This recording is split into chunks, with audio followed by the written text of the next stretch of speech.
Hello there, it's been a while. I had actually planned to make this video last year, but ended up not getting it made in time, so I decided to save it for this year's Halloween.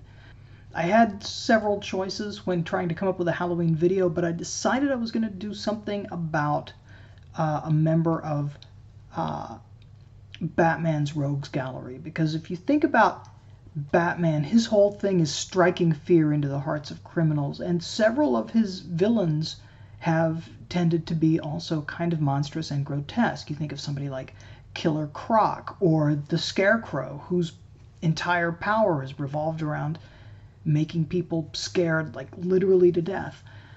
But I decided not to do them. I decided to do a kind of a lesser known member of the Rogues Gallery, at least lesser known if all you've watched are the movies. If you've read the comic books, if you've watched the cartoons, if you've played the Arkham series of video games, then you've heard of a villain known as Clayface. He is an animate blob of clay who can change his shape to anything he wants, including being able to impersonate anyone he wants.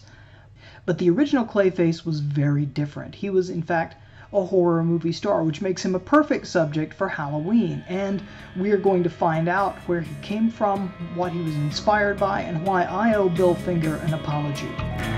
I'm Tony Frazier, author, blogger, near genius, and this is a special Halloween presentation of Hero Go Home Presents The Real Clayface.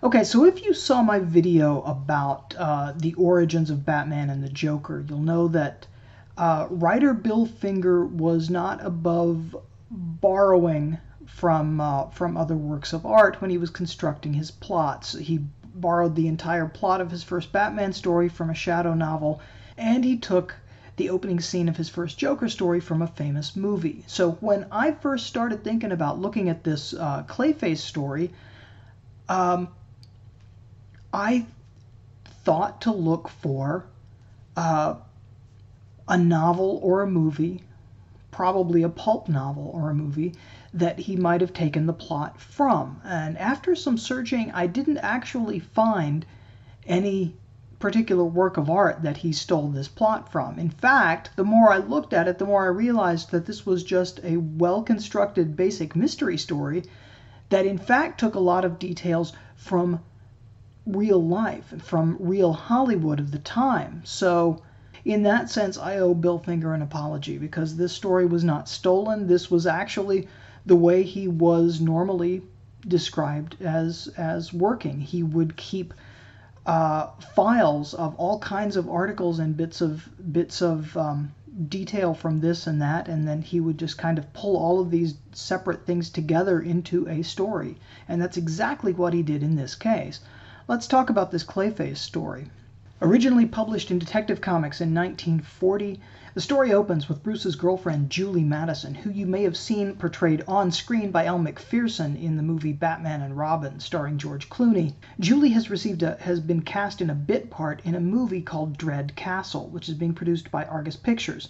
Bruce accompanies Julie to the set on her first day, and they meet the producer, Mr. Bentley, who shows them around. For this movie, which is a remake of the previous big hit, Dread Castle, Mr. Bentley has constructed a full-size castle and spared no expense. Bruce and Julie meet the star, Kenneth Todd, who was not the star of the previous version, but they do also meet Basil Carlo, the star of the previous version, who has stopped by to congratulate Todd and wish him luck in his new movie. They also meet Ned Norton, the director, who's actually just been fired by Bentley and who vows that the movie will not be finished without him.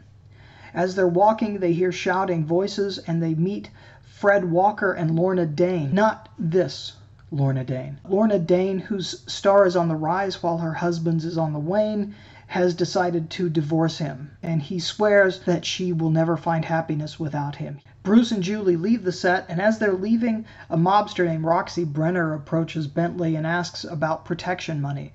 Bentley throws him out, and Roxy Brenner swears that this movie will not be made unless Bentley pays. Later, as the movie is filming, a mysterious figure is creeping around off camera. Suddenly, the lights go out. There's a scream, and when the lights come back on, Lorna Dane has been killed. Production is shut down, but a couple of weeks later, as production is about to resume, Julie Madison comes to Bruce and tells her how worried she is that she might be the next target. Bruce tries to reassure her that Lorna was the target and that no one else will be killed, but then he gets curious and decides he's going to investigate as Batman. Batman first goes to the offices of Argus Pictures, where he runs into Roxy Brenner, the mobster, once again threatening Bentley, the producer, and implying that he may have had a hand in Lorna Dane's death.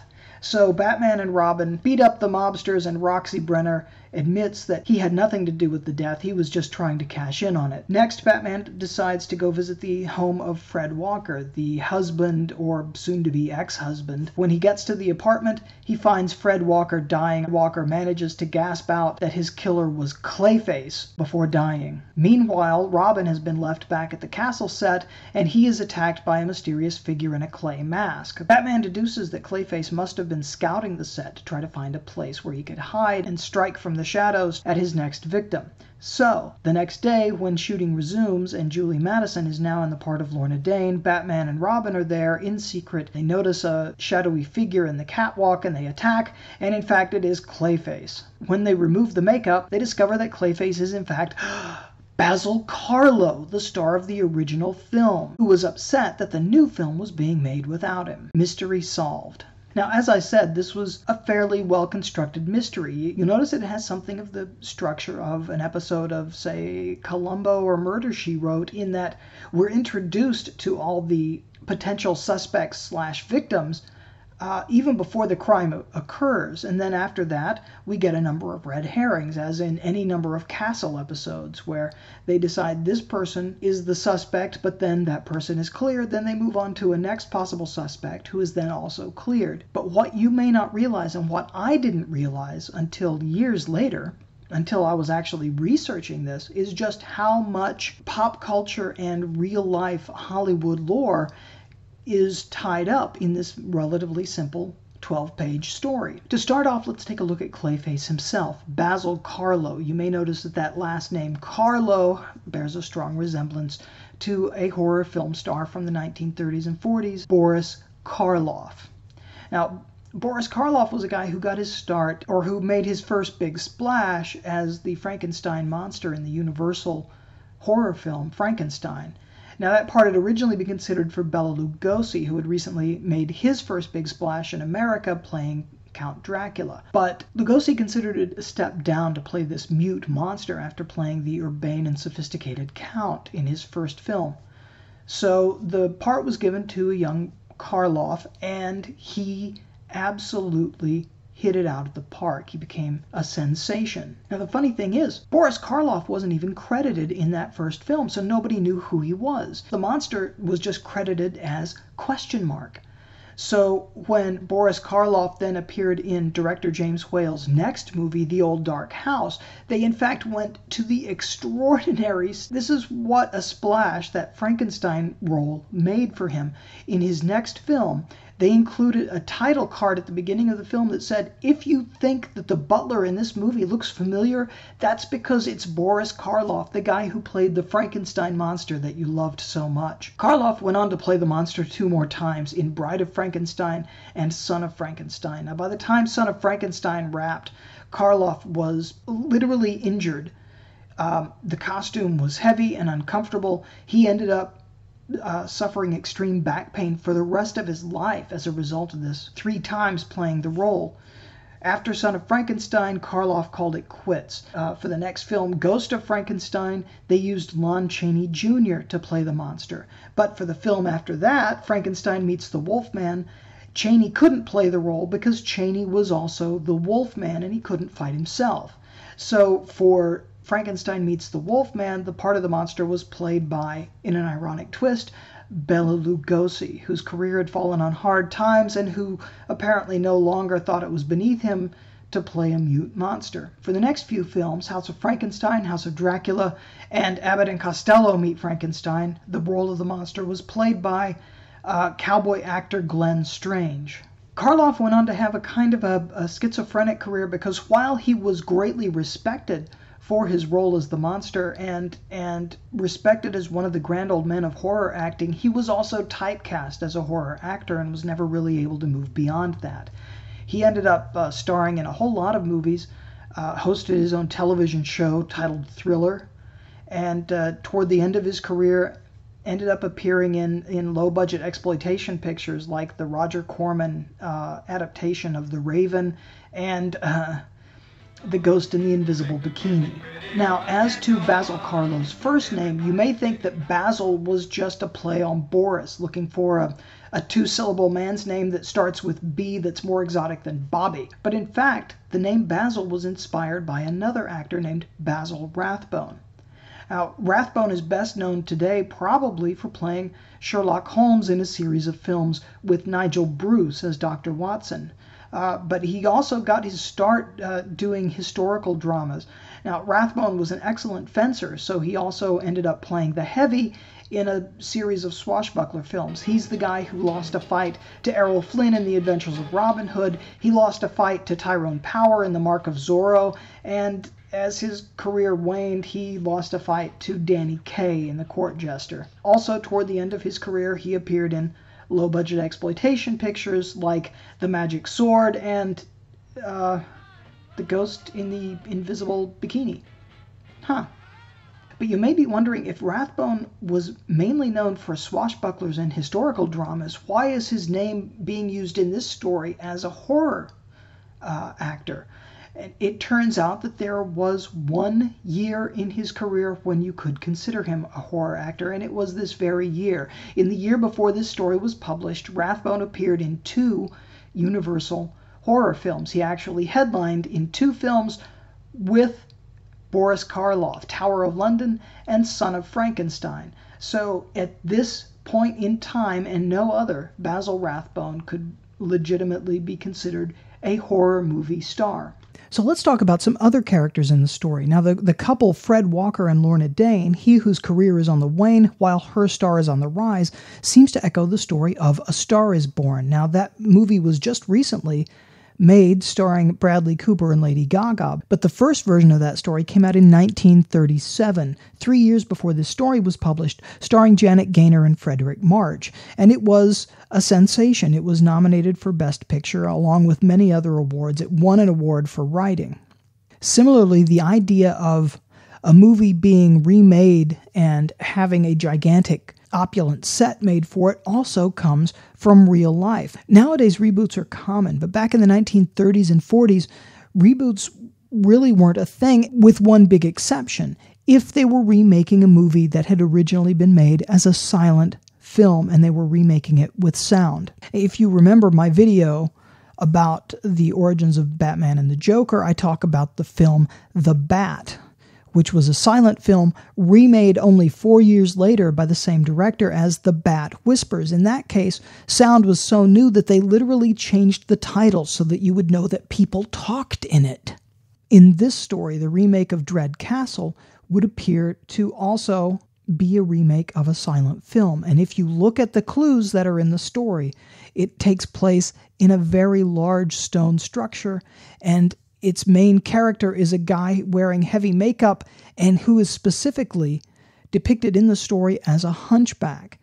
Well, if you look at history, back about the time this story would have been written, in 1939, the year before this story was published, it was announced that they would be remaking the silent film The Hunchback of Notre Dame, and that, in fact, in the remake, they would be building a full-size Notre Dame cathedral.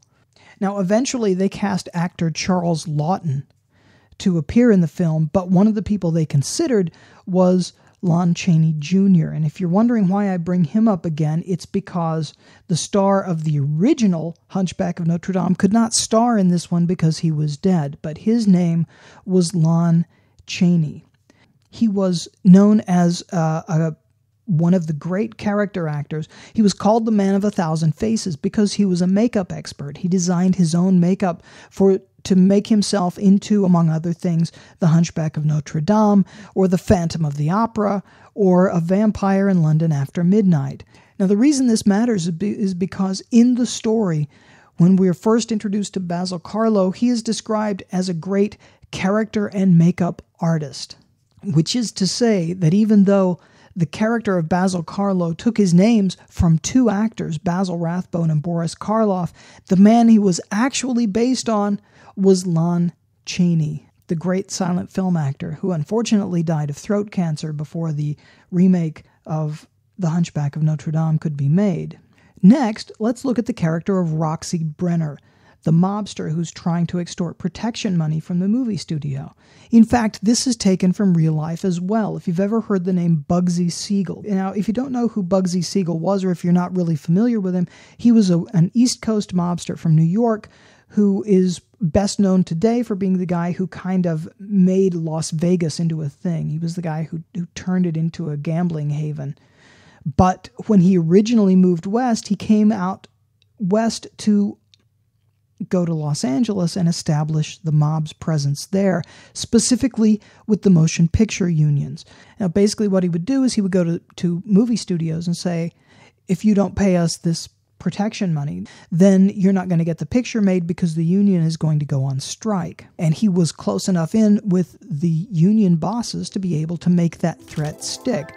And so there you have it, a story that is ripped from the headlines of the late 30s. 1937, A Star is Born. 1939, the remake of The Hunchback of Notre Dame. 1939, Boris Karloff and Basil Rathbone starring in two different movies together as horror film stars. And the early career of Bugsy Siegel, all together in this one 12-page Batman story that seemed like a throwaway at the time. I hope you enjoyed this. If you have comments, questions, leave them in the comments below. I have a Twitter at TonyFrazier1. Also, if you use the Brave browser, I am now a Brave certified creator. So if you have some BAT, some bat that's just burning a hole in your browser, then you can tip it on over to me if you feel like it. I do have a Patreon. I would like to extend special thanks to my Patreon supporters. This wasn't the next video that I actually promised. I'm going to try to get that one out next month. A video about the early days of Spider-Man, the Ditko, the Stan Lee, Steve Ditko run on Spider-Man. I'm also going to turn out a few more vlogs and see if I can get a little bit more frequent schedule on that and see if anybody likes those. Thank you for watching. Happy Halloween, and I will see you next time.